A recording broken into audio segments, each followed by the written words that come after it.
ఆకాశ మహాకాశములను అందలి సమస్తమును సృజించిన దేవాది దేవునికి నా హృదయపూర్వక వందనములు, స్తుతులు, స్తోత్రములు సమర్పించుకుంటున్నాను. అందరికీ శుభోదయం. ఇది నా మహోన్నతుడైన దేవాది దేవుడు నీ కొరకు సిద్ధపరిచిన వాక్కు. ఎవడు దీనుడై నలిగిన హృదయము గలవాడై నా మాట విని వణుకుచుండునో వానిని నేను దృష్టించుచున్నాను. దేవుని నామమునకు మహిమ కలుగునుగాక. ఈ మాటలు యెషయా గ్రంథము 66వ అధ్యాయము 2వ వచనములో వ్రాయబడి ఉన్నవండి. ప్రియమైన నేస్తమా, నీ దేవాది దేవుడు నీ కొరకు సిద్ధపరిచిన వాక్కు. నీ దేవుడు నీకు ఏ వాక్కునైతే వినిపించారో ఆ వాక్కు యందలి ఉన్న మర్మములను గ్రహించి ఆయన కృపలో నీవు ముందుకు సాగగలిగినట్లయితే నీ బ్రతుకు ఎంతో ఫలభరితముగా ఉండబోతోంది. నీకిస్తున్న వాక్కు ఏమిటి అనగా, నీవు దీనునిగా ఉండుట దేవుని చిత్తమయ్యుంది, దేవుని ఇష్టతయ్యుంది. ఎవరైతే దీన మనస్సు అనే అలంకారమును కలిగి ఉంటారో వారి పక్షమున నేనుంటాను.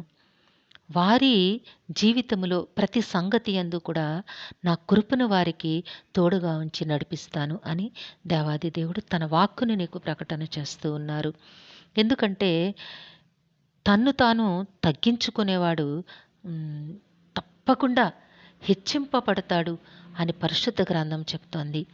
దీన మనసు కలిగి అహంకారంతో గర్వంతో ఉండకుండా మనస్సులో దీనత్వమును కలిగి ఎదుటి వారికి సహాయపడే విషయంలో నీవు చేయగలిగిన సహాయమును చేస్తూ నీవు సన్మార్గమందు జీవించగలిగినట్లయితే నీ బ్రతుకుని దేవుడు ఎంతో ఉన్నతముగా హెచ్చిస్తారు, ఆశీర్వదిస్తారు. అదే సామెతల గ్రంథం 29-23వ వచనంలో కూడా ఎవని గర్వము వారిని తగ్గించును, వినయ మనస్కుడు ఘనతనొందును అని వ్రాయబడి ఉంటుంది. కాబట్టి వినయమైన మనసుతో దీనత్వము కలిగి నీవు దేవునికి ఇష్టనిగా జీవించినట్లయితే నీవు ఘనత పొందుతావు. అంత ఘనతకు కారణముగా నీ బ్రతుకును దేవాది దేవుడు ఆశీర్వదిస్తారు. నలిగిన హృదయముతో దీనుడివై ఉండి దేవుని మాట విని వణుకుట్ట అనగా ఆ మాట ప్రకారము జీవించగలగడానికి నీవు ప్రణాళికలను కలిగి ఆయన కృపలో ముందుకు సాగగలిగినట్లయితే వారినే నేను దృష్టించుచున్నాను అని చెప్తూ ఉన్నారు. క్షణము కూడా ఆయన కృప నీ వెన్నంటి నిన్ను ఎంతో ఆశీర్వాదకరమైన మార్గముల యందు నడిపిస్తోంది. కాబట్టి నేస్తమా, నిన్ను నీవు తగ్గించుకొని దీన మనస్సు గలవానివై దేవునికి ఇష్టనుగా జీవించు.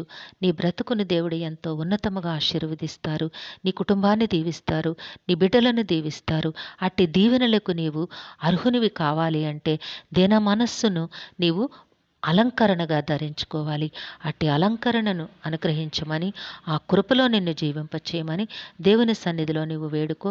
దేవుడు తప్పకుండా నిన్ను దీవిస్తారు. దేవుడు నిన్ను నీ కుటుంబమును ఆశీర్వదించునుగాక. ఆమెన్. ప్రార్థన చేసుకుందాము. సింహాసనాసనుడైన తండ్రి, మీ ఘనమైన నామమునకు వందనములు చెల్లించుకుంటున్నాము. మీ బిడ్డకి మీరు ఇచ్చిన వాక్కును బట్టి స్తుతులు సమర్పించుకుంటున్నాము తండ్రి. నాయన, దీన మనస్సు కలిగి నాయన నలిగిన హృదయముతో మీ మాట విని మీ మాటల యందు నిలువబడి జీవించగలిగే యోగ్యతను, కృపను మీ బిడ్డకు అనుగ్రహించి మీరు సిద్ధపరిచిన ప్రతి ఆశీర్వాదములతో నింపి జీవింపచేయమని వేడుకుంటూ ఉన్నాము తండ్రి.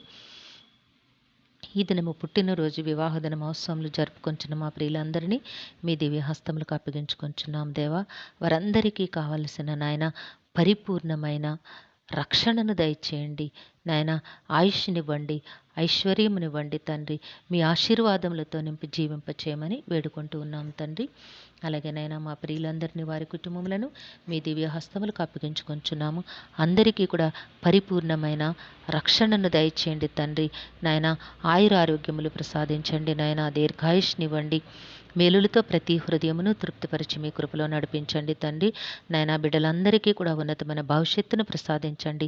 సకాలంలో నాయన బిడ్డలకి చక్కని వివాహములు జరిగించండి, ఉద్యోగములు ప్రసాదించండి, గర్భఫలాలు అనుగ్రహించండి.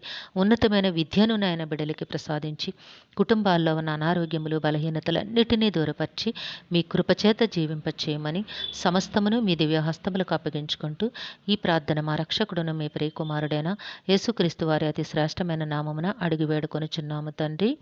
ఆమెన్. సర్వకృపానిధి దేవుడు మీ కుటుంబ జీవితంలో ఉన్నతమైన ఆశీర్వాదములు అనుగ్రహించి మిమ్మను ఆయన నామ మహిమ కొరకు జీవింపచేయునుగాక. ఆమెన్. ఆమెన్. ఆమెన్.